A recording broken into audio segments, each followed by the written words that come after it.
Magandang araw sa inyo lahat. Andito naman tayo uli para sagutin ang mga paninira ng Islam sa Kristyanismo. Ang magiging topic natin ngayon ay kung sino si Allah. Ang meaning daw ng Allah ay God. Pero hindi walang katotohanan yun. No? Dahil ang salitang Allah ay pangalan. No? Dahil ang sinasabi nila, there is no God but Allah. Pangalan kasi yung Allah. Meron naman sa Middle East mga nag-convert sa Christian na mga Arabo. So ginagamit nila yung salitang Allah na akala nila ang meaning ay God. Kasi yun naturo sa kanila nung Muslim pa sila. Kaya nung napunta sila sa Kristyanismo, so panay pa rin ang salita nila ng Allah. Kaya patutunayan natin yan mismo sa libro ng Islam. May halimbawa tayo ngayon nasa screen na kung ano ibig sabihin ng Allah. Ang Al ay salitang Old Aramaic, Old Hebrew siya na ang meaning ay God. Tapos ang El, ang New Hebrew na ang meaning ay God. Samantalang Allah, ito ay sa mga panahon ng mga ancient Egypt, siya ang tinatawag na moon god, sila. Ngayon, ang paggamit ng al noong panahon na yon, katulad ng Israel, ang dapat salita dyan is Israel. Bakit ginagamit niya sa mga pangalan niya, sa mga bayan? Dahil ibig sabihin niyan, related ka sa Diyos, o anak ka ng Diyos, o siya mismo ang Diyos. Sa chapter 6, verses 76 ng Quran, ang kwento rito, si Abraham ay binababalutan na ng dilim, kasi gabi na. So nakakita siya ng star, tinawag niya itong Panginoon. Pero nung nawala, ang sabi niya, ayoko sa mga nawawala. Ang sumunod na chapter ay 677, at na nakita niya ang buwan, ang sabi niya ay, ito ang aking Panginoon. Pero, ang sabi niya, pera na lang kung gagabayan ako ng aking Panginoon at hindi ako masasama sa mga taong nawawala sa landas. Pero, hindi sinabi ni Abraham na inayawan niya si Moon. Dahil humingi pa siya ng gabay. Dahil kung tinanggihan niya si Moon, sinong Lord ang tinatawag niya? Nabanggit niya, di ba? Sumunod chapter 6:78, and when he saw the sun rising, he said, this is my Lord, this is greater. But when it set, he said, O my people, indeed I am free from what you associated with Allah. Ang ibig sabihin, nung umangat yung araw, sabi niya, ito ang aking Panginoon, ito ay mas malaki. Ang mas malaki, yung ibig sabihin ng greater, is Akbar. Kaya kung mapapansin nyo, Allah and greater, Akbar. Kaya sinisigaw ng mga Muslim, Allah Akbar. Kung mapapansin mo ang kwento, ang sabi, nung nawala yung araw, binanggit niya na si Allah. Nakakapagtaka naman yung kwento. Wala sinasabi paano niya nakilala si Allah. At kung mapapansin mo, ang sabi sa kwento, para ngayon lang nakakita ng araw at buwan si Abraham. Kasi hindi niya alam nawawala ang araw tsaka yung buwan. Hindi niya alam may oras. Tapos ang dahilan ng mga Muslim, naghahanap pa lang daw ng Diyos dyan si Abraham. Nakakatawa lang kasi, ano yun, isang linggo hindi nawala ang araw. Di ba? Ang uli niya nang naman nakita, di ba, si Moon. Sabi pa ng mga Muslim, dahil nakalagay sa taas, ayaw ni Abraham sa mga nawawala. Di paano niya nakita siya lah? Kaya ang kwento, hindi niya tinanggihan si Moon at si Sun. Kaya tinawag niyang Allah Akbar. Ang sabi ni Abraham, O my people, indeed, I am free from what you associate with Allah. Sino ba tinutukoy dyan?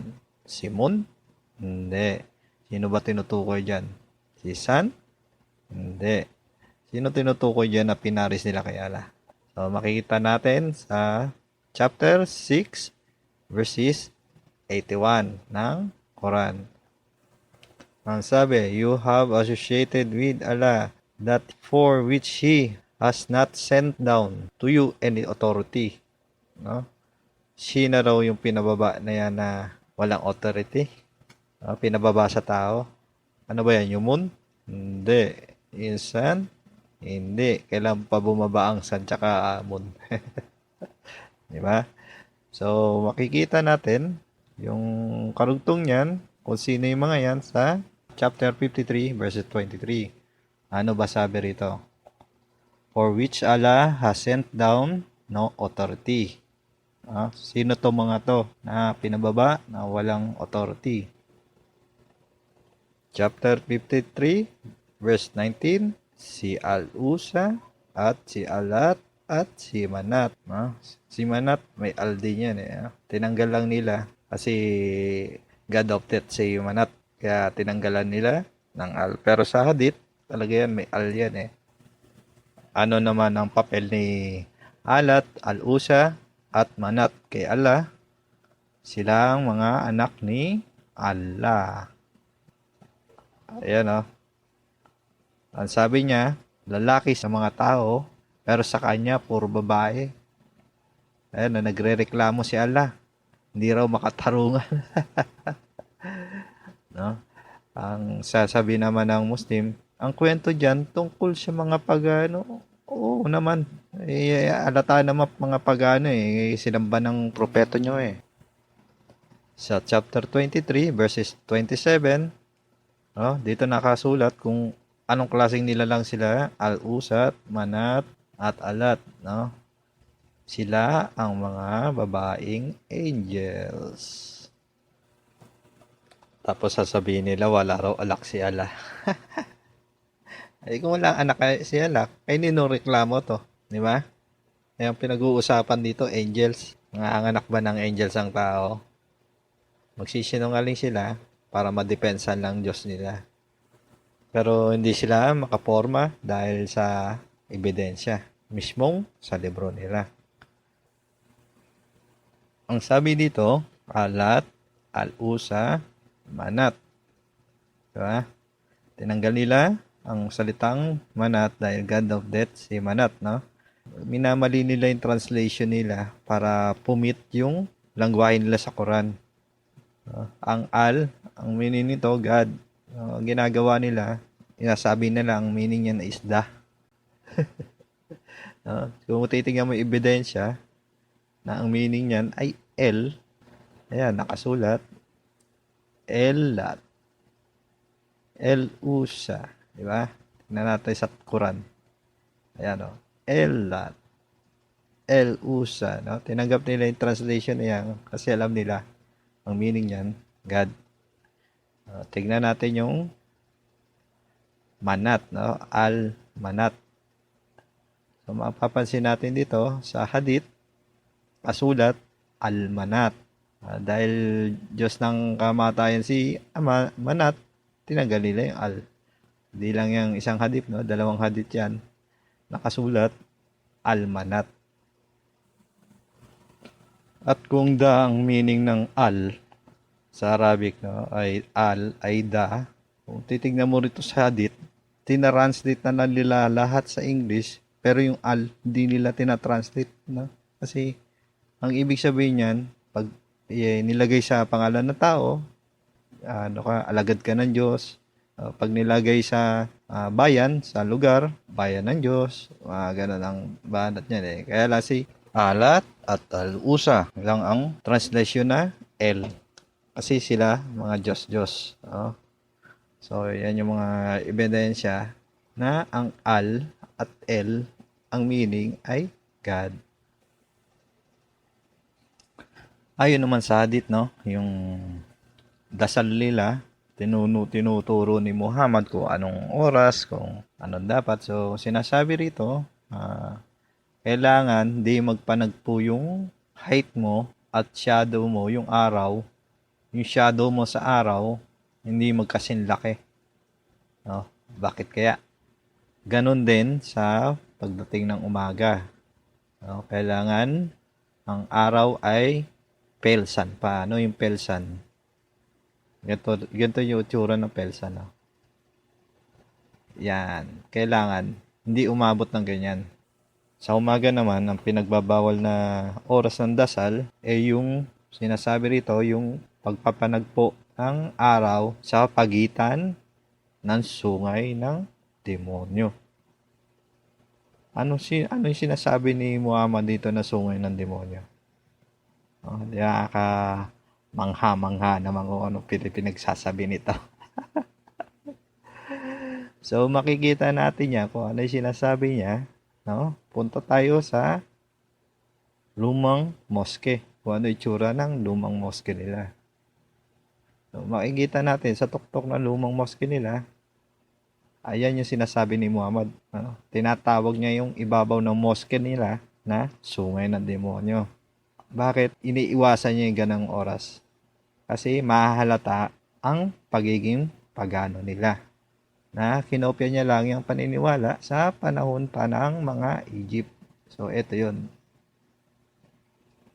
Diba? Allah Akbar. Allah Akbar. Yan si Allah. Ito yung ancient artifact na nakuha noon pa, no? Sa Egypt. Ayan ang Diyos-Diyosa ng mga Egypt nung araw na si Allah. So, makikita mo, may sungay din si Allah. So, ito ang simbolo rin ng Islam. Tapos may bilog sa gitna at may bilog din sa gitna. Ibang klase rin si Muhammad. No? Sungay ng demonyo tawag niya sa tuktok ng moske nila. Kaya ginawa ng Islam, no, ginawa na tagilid na lang yung yung shape ng moon, hindi na pa ganyan. Kasi napag-ahalataan sila eh. Kung mapapansin nyo, no, sa tuktok ng Kristyanismo, krus nakalagay kasi si Kristo yung sinasamba. Sa Buddhism, si Buddha naman. Sa Islam, kung makikita mo kung bakit na ang nasa tuktok nila ay moon, dahil ang sinasamba ng Islam ay ang moon. Kasi paniniwala nila, no, sinusunod nila sa ng moon yung new moon. Kaya ang Ramadan, nagsisimula yan ng crescent moon at natatapos din sa crescent moon. Kaya guys, huwag kalimutan i-share yung video natin, no? Lalo na yung sa mga nag-abroad sa Middle East na naloloko ng Islam, no? I-share po natin yung video at mag-like po tayo at subscribe po sa channel para update kayo sa susunod natin na video. Ang susunod natin na topic ay ano ang nilikha ni Allah. Kaya subscribe na para ma-update kayo at maraming salamat and God bless.